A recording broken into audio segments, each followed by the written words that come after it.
All right, so we're going through the Imitation of Christ, and we're in book two, Considerations for Leading an Interior Life. Yeah, gosh, I like that. Just even that, we could really talk for a while on that. Like I take my glasses off by habit, and I'm going to have to put them on back here in a second. But this whole notion of considerations for leading an interior life. What's the point of leading an interior life? What's that about? Why wouldn't the outside be just as good as the inside? Because it comes from the inside. It is true. It's because there is only the inside. The sages say that upon realization, you come to realize there was no external world, that the world was in you. You were not in the world. And so leading an interior life means becoming aware of your interior space, the space behind your thinking, the space behind your senses, the space that we are looking out from all the time, but never really considering the components or relationships of those components as they all meet in order to create the world that we imagine. So he's talking about those things, and he quotes this beautiful verse from John: "Whosoever loves me will keep my word. We will come to him and make our abode with him. Therefore, make room for him in your heart and shut out all others. If you have Christ, you are rich indeed, for only he can fill all your needs. He will be your provider and your defender. He will be your faithful helper in every need, so that you need not trust in any other." This whole notion of the divine Christ, the divine Christ is our perfected soul. He is the self living with no delusion, pure word, both manifest and unmanifest, all eternal, always there from the beginning. He is the one without an expression, the direct expression of the one without a second. And he's come many times, as we know, in the form of Rama and Krishna and Buddha. All of these times that the divine has decided to come down among his people and to give us a boost, to give us a pointer, some help. And this notion of going interiorly, withdrawing ourselves from the mind, is what we try to do, try to gather ourselves into the heart and to pull that sense of me and mine out of the heart. And we become aware of that inner Christ, that universal Christ, that presence, the acting presence of the beloved, of the divine within us. And that is what we become as we get rid of egoism, as we destroy me and mine in ourself. Little by little, we become Christ. And why do I say that? Because Paul says, "It is no longer I who live, but Christ who lives in me." So that when you have removed all sense of your lower self, all egoism, all sense of me and mine, all sense of particular, what you're left with is the Christ living within you, Ramakrishna living within you, the Divine Mother living within you. You can call it a puppet if you want to keep them outside of you and say that they're running you like a marionette, or you could just know that you are a character in their dream and you become aware that you are their dream. And so that sense of self is annihilated. And then you are no longer moved by the desires caused by those limitations and restrictions like we normally are. You're then moved or prompted to move through inspiration of the self, which is Christ, which is the divine presence. And so it's a very intimate relationship that we're talking about here. And he says, "If you have Christ, you are rich indeed, for only he can fulfill all of your needs." And this is that knowledge of the interior world being the only thing that truly exists. Then those things that can truly fulfill you can only exist within you. You bring them wherever you go. They cannot be gathered from the outside world, because as we mentioned earlier, the outside world ultimately proves to be non-existent. It's not there. And so we have this presence of God within us, and through that relationship within and through the diminishment of our ego, by doing our practice, by becoming familiar with that divine reality within, one, by meditating on it, two, by living in communion with it through prayer and and increasing our sense of prayer to include all action of the mind or body, and to offer to that divine presence within us in the shrine of the heart everything that comes in through our senses is offered on the shrine of Nachiketas's fire sacrifice, which is the fire that burns in your heart that keeps your body at 98.6. It's your inner furnace, that furnace that burns all the offerings you eat and drink. All of those offerings that you hear and that you look at and offer on the shrine of the heart get burned up, become a part of this body and this manifestation, which is the answer to all of your prayers in the affirmative. So your life at this moment is that apex. Your life at this moment is the sum total of all of your desires until this moment. And so if this moment is not beautiful to you, is not satisfying to you, is not rich and a sense of delight for you, then reconsider your desires. Because the desires of today will build the reality of tomorrow. And so if you can come to a place where there are no desires, then you can finally live in the world as it is. You can see God as she is, and you can experience life as it is in an absolute freedom. Right? He will be your provider and defender and your faithful helper in every need, so that you need not trust in any other. How quickly people change and fail us, but Christ abides forever and remains at our side to the end. Because Christ is the direct manifestation of that divine principle of love, wisdom, and being. He's the direct and purest manifestation of the God principle in the world of change, in the world of vibration, the world of the power of God, in Shakti, in mother's house, as it were. And so, because he is born of the unchanging, right? In the beginning was the Word, and the Word was with God, and the Word was God, right? So he is both the changing and the unchanging, the fire and its power to burn. But when God takes a form, he's the power. He's within Mother's realm. Mother allows him to take a form. And so Christ is that form, and that incarnation is always reliable because he is the absolute unchanging principle of that divine love. Everything else in the world is a mixture of me and mine and that divine principle.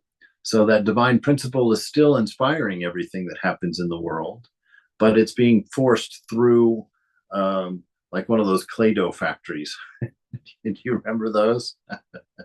I never had one, but I always wanted one. Don't buy me one. But on Saturday mornings during the what show was that? It was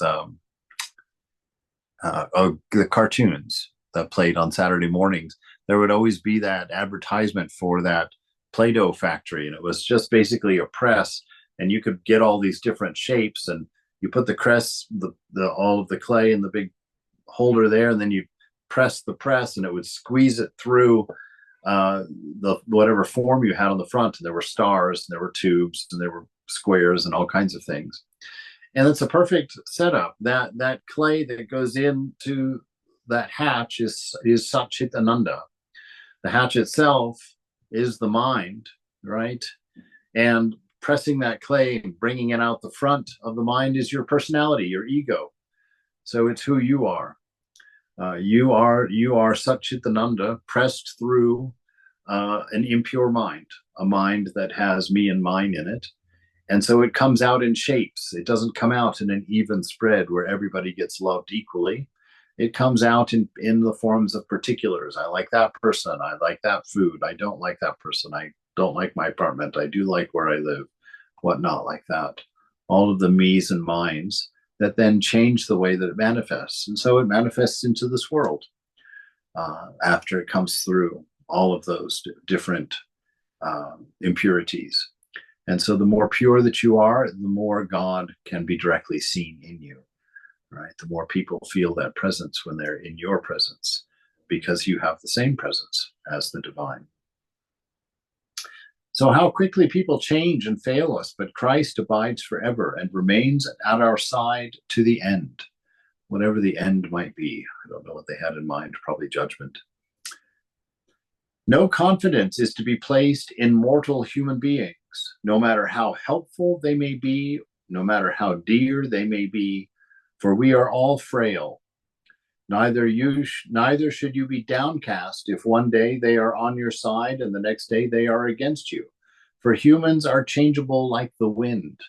Indeed, we're products of prakriti, or of shakti. We are the moving here, and we don't know who we are, and so our actions are not consistent because our actions are not yet inspired by the divine principle within.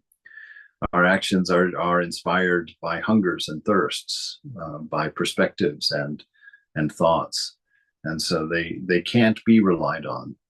And so when we love each other, that's why we're taught to look through each other at that which is lovable. Right? The ego is not lovable. The ego is unreliable. As soon as it feels insecure, it will shut that hatch of love immediately and get defensive and maybe even go on the attack. And that's the nature of egoism. And it doesn't even serve us well. We can't even depend on our own ego to be there. Our own ego is what leads us astray, is what's causing us constantly to do things where we wake up and be like, oh my God, why did I do that? Why did I say that? Why did I take that? Whatever it is, that's the egoism. And that's what Christ is warning us about. This world of egoism, this world exists through impurity, in a sense, through an ignorance. And so do not rely on it. When you love somebody, love God in them, love the Divine Mother in them, love your highest ideal in them. When you serve your family, serve the highest ideal in them. If you serve them, you're going to have troubles because they're either not going to be grateful enough, or they're going to forget to thank you, or they're going to start to expect for you to serve them.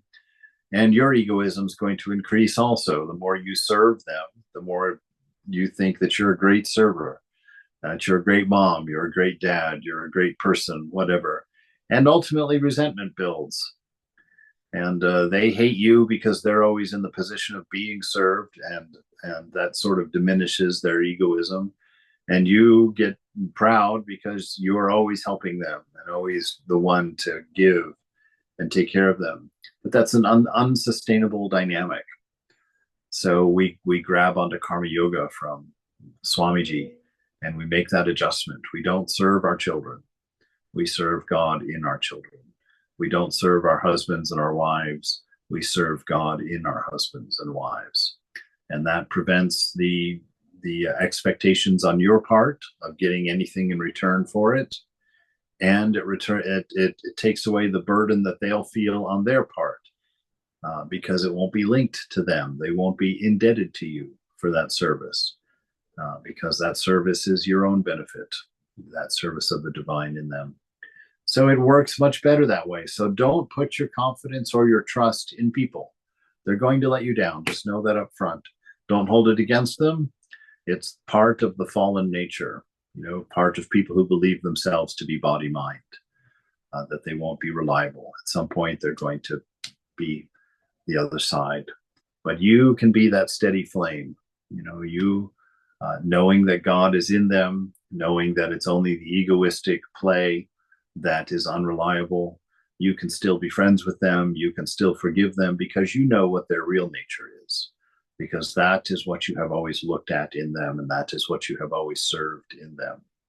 So you know what their real nature is. And so when you see the lapses in that nature, you know that it's not them. It's not them. It's the delusion, it's ignorance, it's Maya. And so it's easily forgiven because you know that it's not personal. It's not about them, and it's not about you. And your service is not about you, and their actions toward you are not about you or about them. So put your complete trust in God and let Him be the center of your love and your respect. He will answer for you and will do what He sees best for you. Right? And so we can say, well, what if I don't think that's best for me? Well, Your will, when it's purified, is the divine will. There's not really two personas here. There really is just one persona. God with your perfected will, a will that has no selfishness in it, and then your will, which has all kinds of selfishness in it. And so, as you fish out that fish out that selfishness, fish out the blocks to your love that keep it from flowing equanimously to everybody. In time, uh, your will, you begin to understand that God's will has always been your will. It's been your highest will. It's been your highest ideal, and always was. The voice of your conscience that turns out to be your own voice. And instead of fighting with it, you now surrender to it. And that helps your surrender when you realize you're not surrendering to another. You're surrendering to the divine, to the self, to the real you, right? And so it's not that you're losing who you are in order to become someone else. It's not that God gets his way and you get nothing. That's not the way to frame it, because it's not accurate. You get everything in the end. You are everything in the end, but not the ego self, not the individual particular, but that universal you, the you that is containing this entire dream, this entire play, right? So we don't put our confidence in anything created. We always put our confidence in the creator. We don't look at the world to get anything from it. This world is purely a place where things happen, where we manifest. And as long as we are consciously manifesting our pure nature, this world will be a mansion of mirth for us. It will be a wonderful experience.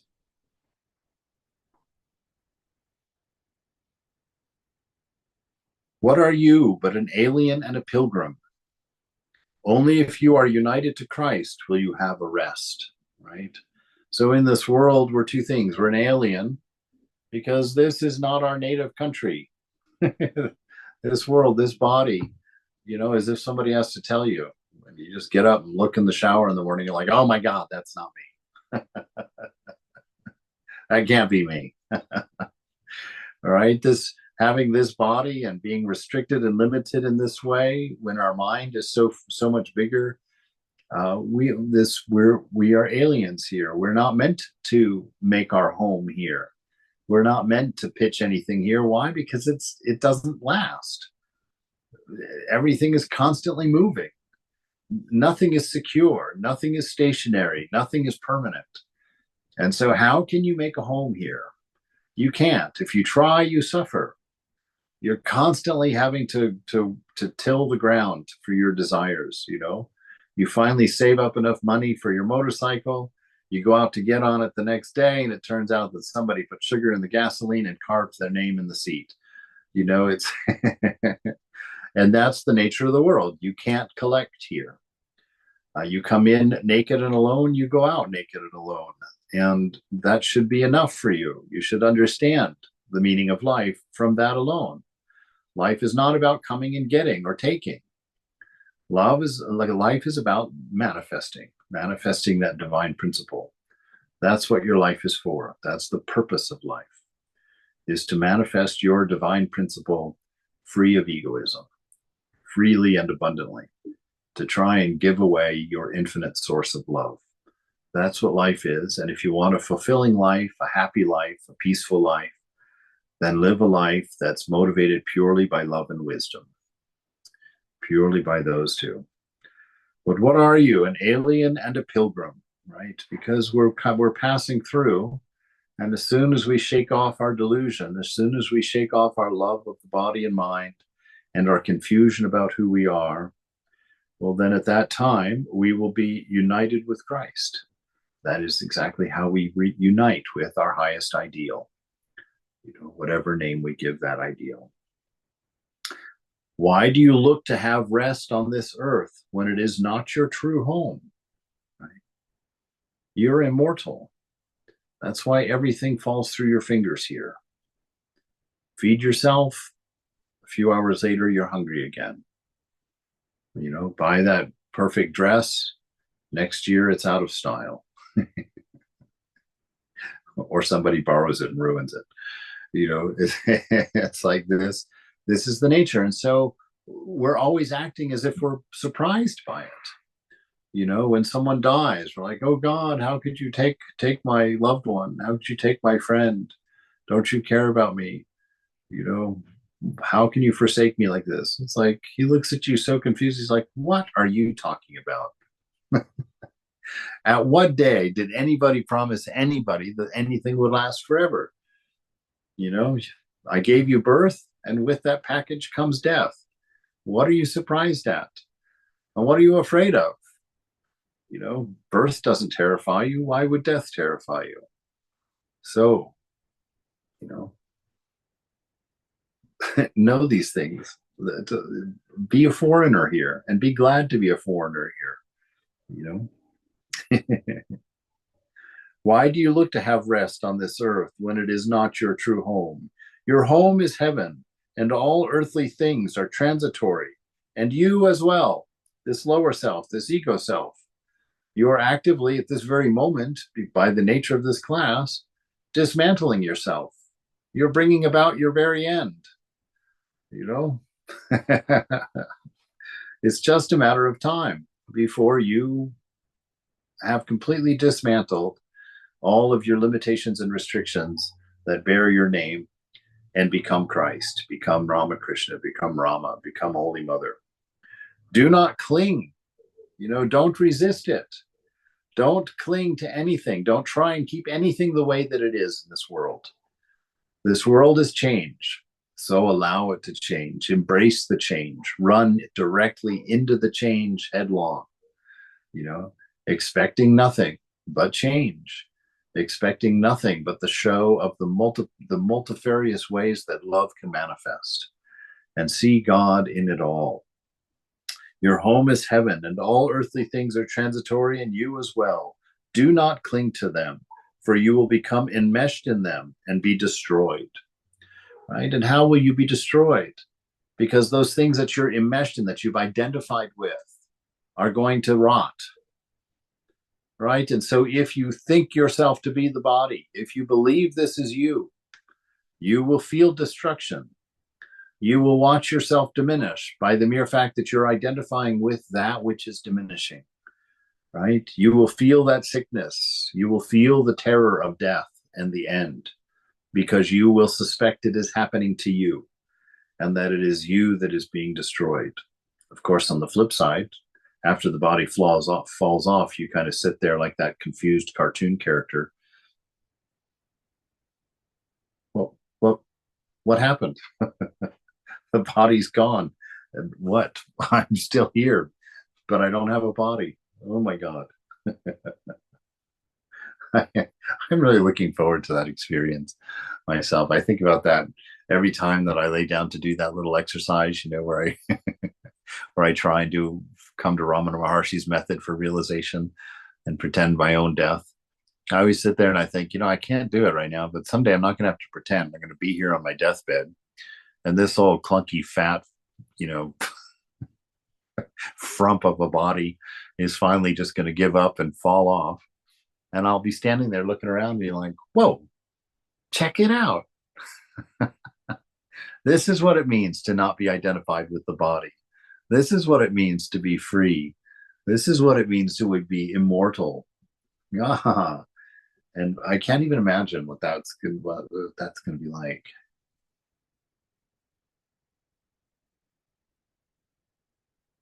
Anyway, it's going to be amazing.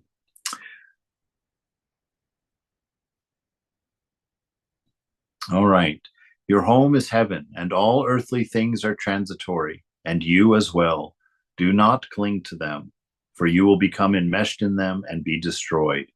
Direct your thoughts upward to God, and all your prayer to Christ continually. So don't live in the world, live in Christ, live in Ramakrishna, live in Holy Mother, live in consciousness, this awake and thriving and expressing show of the divine principle, God doing his one-man show through a puppet army of billions.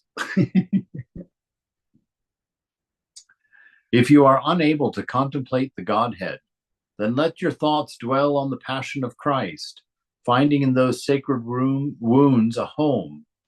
Right? So if you can't contemplate God, if you can't think of God without form, if you can't silence the mind completely, then think about the stories of the great saints and sages, the great incarnations, contemplate their stories, and from them gain your confidence in the love of God. From those stories, gain your confidence in the depth of grace, the depth of an unconditioned commitment to you by your lover, the divine. Yes. Dwell on the passion of Christ, finding in those sacred wounds a home. If you fly to the wound in Christ's side, you will find comfort in all your troubles. You will not care then if others despise you, and will easily bear up under criticism, right? Because you are not identifying with the body and not depending on the world. And so you're no longer affected by the betrayals because you knew that that's the nature of ignorance. So you're not surprised when it happens. And you are so fully aware of how it has beguiled you inside and how you have betrayed others at other times. And you know that it's a temporary thing, that it's not a calculated malice, that it's just a mistake. Father, forgive them, for they know not what they do. Right? We find that perspective. Mother, forgive those guys. They don't know what they're doing. Good Lord. If they'd known, they would never have done it. Right? And so we have that faith in humanity because we have that faith in the God that has become humanity. Right? And so we look to that highest in each other.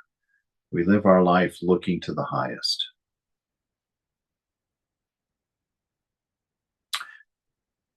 When the Lord lived on the earth, he was looked down upon by people, and in the hour of his greatest need, he was left by his friends to bear insults and shame. Can you dare to complain when Christ was so willing to suffer and be despised?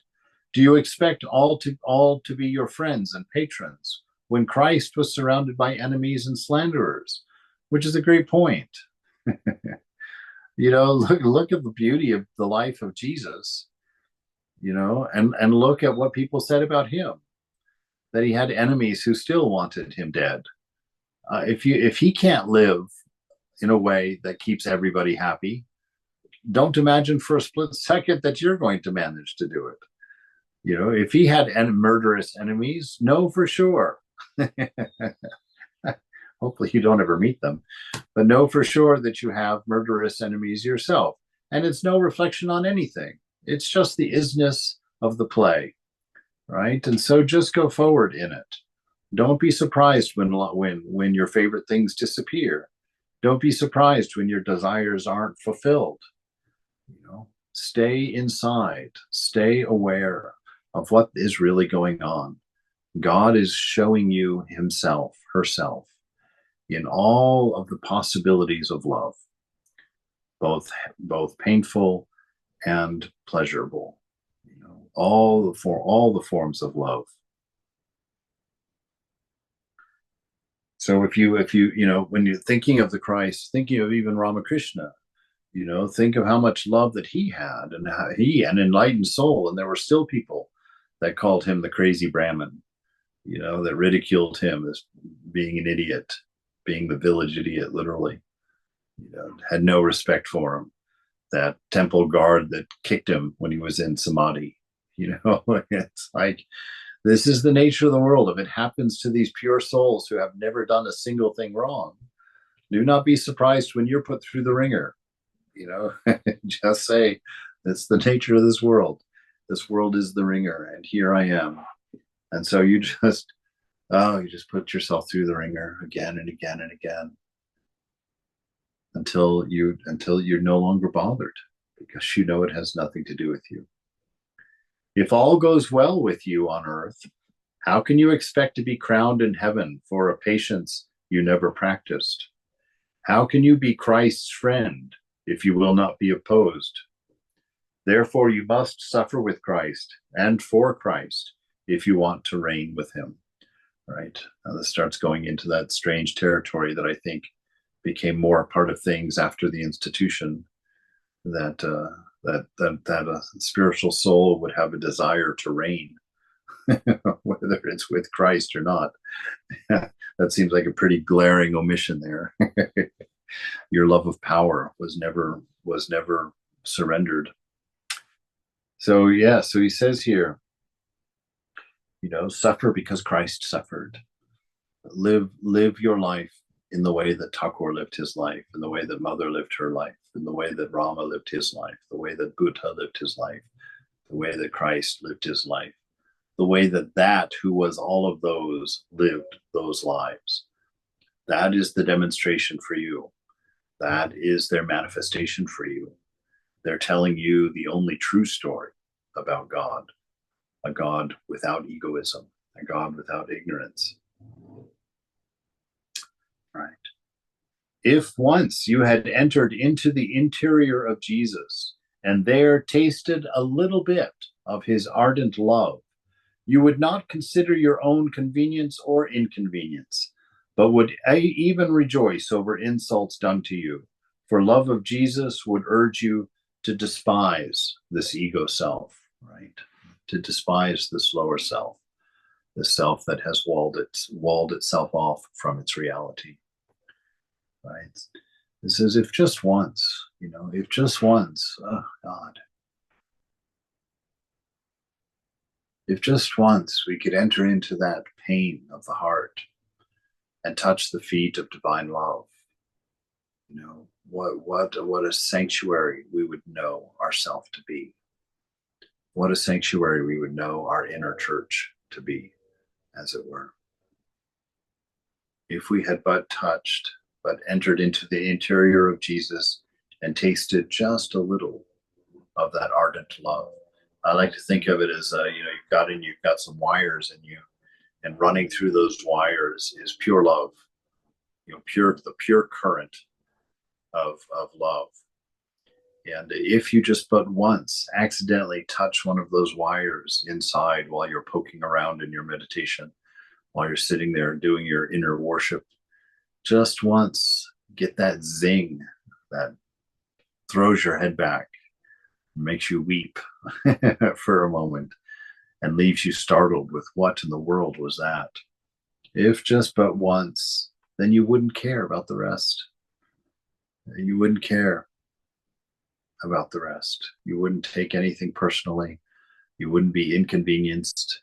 Your suffering would all be part of your worship, your service, and your very busy being would be experiencing joy, even if you're being burned at the stake.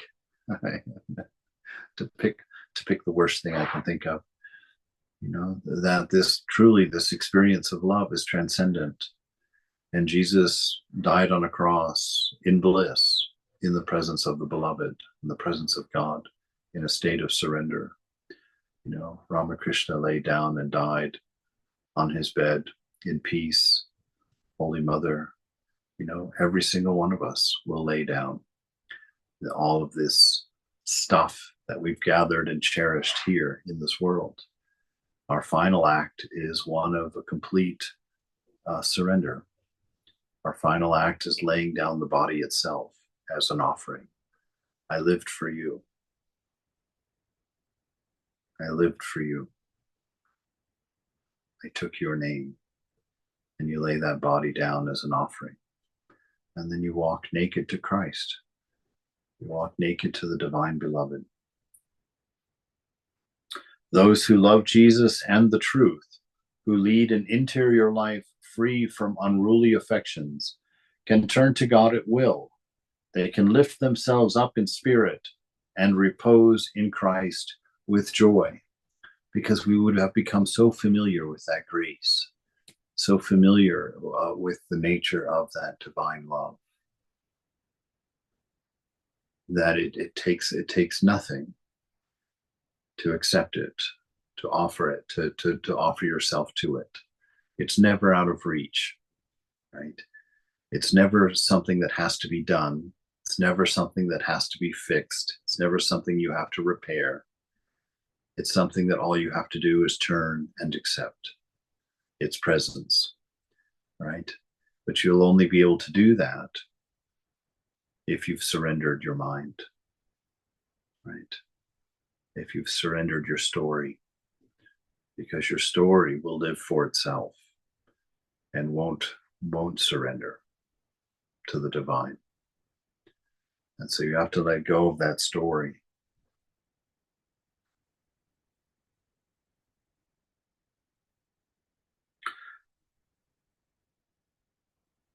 Yeah. So that's what happens with practice. With practice, God becomes accessible, becomes recognizable. You become aware of this divinity. You know, when living a worldly life in the senses, it's not that God isn't there. God is everywhere, but we've named him something different. We're using him for something different. We're using him for our own means. We're using him for our own gain, for the fulfillment of our own desires. And so we're taking all of his forms and manipulating them for a desired result, for an outcome. And that's why we suffer. But those who have loved God, those who have loved their practice, and those who have gone interior and fixed up the bridal chamber, decorated the inner sanctum, you know, with humility, with love itself, with surrender, you know,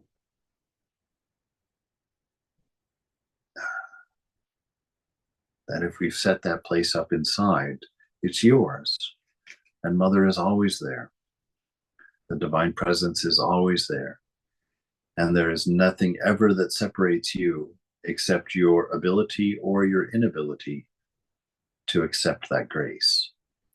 Can you muster the faith to believe that such a grace is real, that such a love is real? And if you can muster the faith in the love of God through practice, then the presence is always yours. Bliss will always be yours.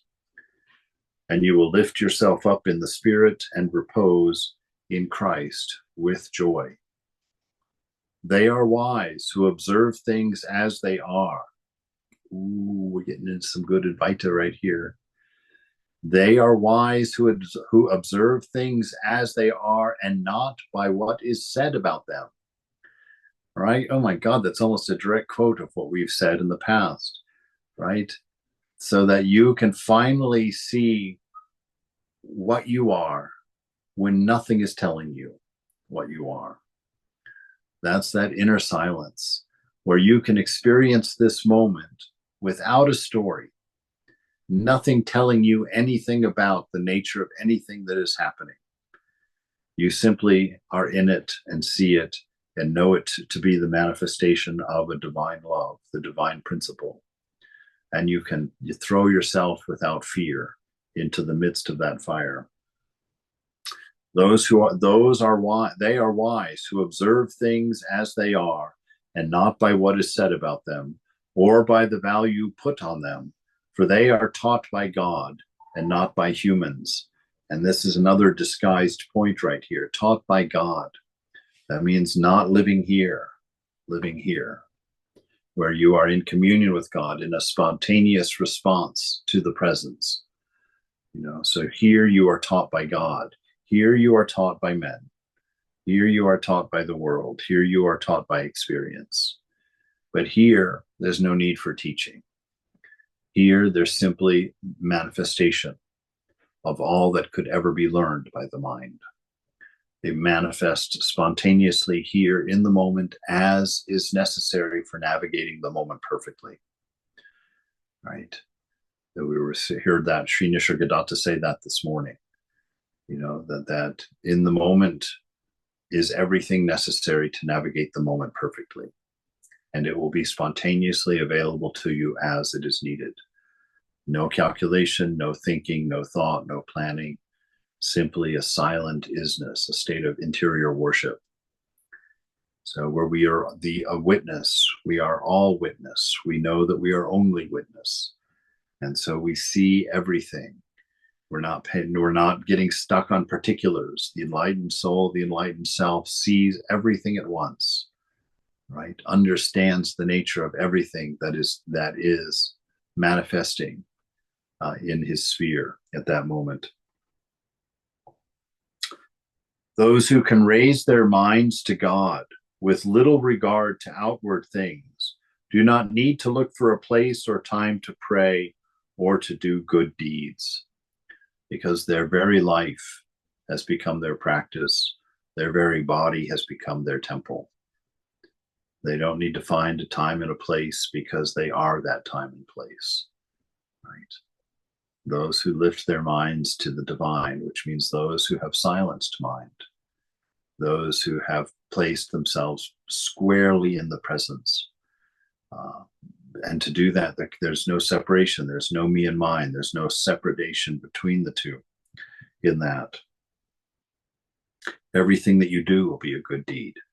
Everything that you think will be holy. Every person that you touch will be blessed. Every person that you see will be God. For interior persons, not being wholly occupied with the things of sense can easily fix their minds on God.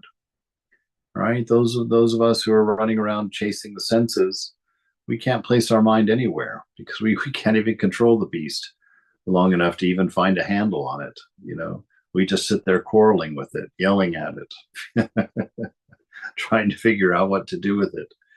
But for an interior person, an interior who has their awareness placed on their awareness, you know, placed on itself, within itself, that person who knows the architecture of the interior world, they know the body from the inside out. They know the mind from the inside out, right? And they know their separateness from both of them. They know themselves to be sacred, to be pure, to be spirit. That's an interior person, not being wholly occupied by the things of the sense, because you know that they're just thoughts. You know that all of the senses are just thoughts. There is no reality to them. They are only a thought. Every red ball that you've ever seen was just a thought of a red ball, right? Every sunshine, every day of sunshine you've seen was just a thought of the day of sunshine. There's nothing there. And knowing that, you can easily let go of them. You can easily detach. And what happens when you detach? You naturally find yourself in the lap of the mother. You find yourself in the lap of the beloved. Nothing is distracting you, because that's where you've always been. You've always been in the lap of the Divine Mother. The exterior work is no obstacle to them, because it's not work. It's not coming from an ego sense. It's not coming with an end in mind. It's an act of inspiration. It's done because they love. It's done through love and for love. And as we all know, when you're doing something that you love, you're not sitting there waiting to get it finished. You're thoroughly enjoying it, the whole process of all of it, because you love it. And so for that person who has touched that nature inside and realized that everything they do is driven by that principle of love within them, then they can accept everything that they do and be fully inspired in it, be fully fulfilled by it, to offer it to their divine self. Their exterior work is no obstacle to them, nor is any necessary employment. They will apply themselves to each in turn and refer all to the will of God. There will be no calculation, no mental calculation, no thought about it whatsoever. It will simply be an expression of the voice of God within. And if you don't hear it, you don't move. If you don't hear it, nothing happens. Only God happens in that state, in this state. Right? If your soul is well disposed and disciplined, you will not be surprised or disturbed by the perverse conduct of others, right? Because you'll understand yourself to be others. You know, you'll and then through this whole practice of illuminating your inner awareness, getting clarity on who you are, that gives you clarity on who everybody is. That's why a holy man can look at you and know exactly what you need to do, know exactly where you are. Why? because they know themselves, the one without a second. They know what that looks like, and they know that that's back here in you. And then they can see how it's expressing out the front. So they know exactly what channels and what machinations have gone on between here and here. And so they can say, hey, this is what you need to do. This is how we need to get that kink out. Because I know what this looks like when it shines out of a pure mind, right? And so when I see this shining out of you, I can know exactly in what ways your mind is not pure. That's why those holy people can give you that very uncomfortable sense that they're looking right through you. They can see everything in there because they know themselves. They are looking at themselves. They are seeing only themselves in you, that one without a second. There is no you there. So they know intimately and personally about you because you are them and they are you, and they are aware of it and you are not. So all you feel is that strange nakedness, that strange vulnerability as their eyes look through you in a way that no one else has ever done so. You will be hindered and distracted to the extent that you are taken up with worldly matters, to the extent that you invest in your thoughts. To that extent you are distracted.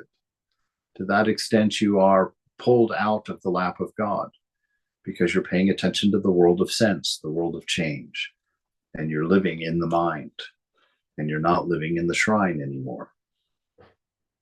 If you were well purified from worldly attachments, whatever happened would turn to your spiritual profit and to an increase of grace and virtue in your soul. All right, we read about that a little bit this morning too. That if you're well purified from worldly attachments, which means if you've sorted out me and mine, if you've kind of put them to death, you're really not driven by your own your mistaken identity anymore.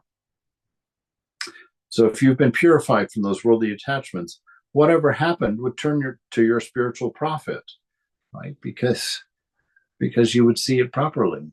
You would see everything as being the divine, and everything being the divine will, and everything is being motivated by a divine love, and everything is being motivated by a divine wisdom. And by knowing this and not having any personal opinion about it, we increase in grace. We increase in virtue, because we're slowly becoming our very own ideal. We're slowly becoming the manifested will of God, right? We are becoming the song of the divine principle. But because of your excess love of earthly things, indeed, many things displease and annoy you, right? Because you set up sets of expectations and desires, and you start doing things for outcomes that don't happen because you're only in charge of a very small number of variables. And so your life becomes one of frustration, bitterness, and anger, potentially. Or it becomes one of hedonism, which is even worse. Because in hedonism, you sit in the middle of pleasure, unsatisfied, and having no alternative, having no idea of what could be wrong. So all with this excess of loving earthly things, loving objects, loving thoughts, loving attributes about yourself. If you get caught up in those things, having an excess love of these earthly things, many things will displease you. Many things will annoy you. So if you're easily displeased and easily annoyed, know that this is what your problem is. You have an excess of love for earthly things. So if you're easily annoyed or easily displeased, you've got some work to do. That's what he's saying. Nothing so defiles and ensnares a person's heart as the undisciplined love of created things. If you will refuse outward consolations, then you will think of heavenly things and continually give praise to him with a joyful heart. Yes, if you stop when you come to that point of, through your discernment, coming to understand that none of this has ever served you. None of this has ever kept you happy. has ever kept you satisfied, has ever fulfilled you. And at some point you stop looking out there for that. You're not surprised that the body's hungry, that the mind is angry. You're not surprised about these states of things, but you're withdrawn from them because you know them to not be real, to know them to not be who you are and what you are. So you can pull back from them. And when you pull back from them, you bump in to the breast of mother. You're sitting in her lap, and you pull out of mind and you're like, oh, wait a minute, where am I? Whoa, hey, this is quite nice. And you turn, catch a glimpse of mother's face behind you, and you know where you are. And then you become aware of love. Then you become aware of grace. And you become aware of how tightly held you have been and how secure and safe you have always been, sitting there, watching the world as it enticed you. But from that space, if you can refuse neti, no, I'm not this, I'm not this, I'm not this. If you can refuse outward consolations, which means don't look outside for your refuges or your enjoyments or your fulfillment. If you will refuse outward consolations, then you will think of heavenly things. Why? Because that's your nature. You are spirit. You are pure love. So naturally, you're going to think of lovely things. You're going to begin seeing beauty everywhere, even in places that no one else can see it. You'll start experiencing profundity, and you'll become a servant in the most despairing of circumstances, joyfully, happily giving yourself away. And you will give praise to him. Why? Because you will know the impossible has been achieved, that you have touched divine love, and that it is fully because of a gift, fully because of a grace.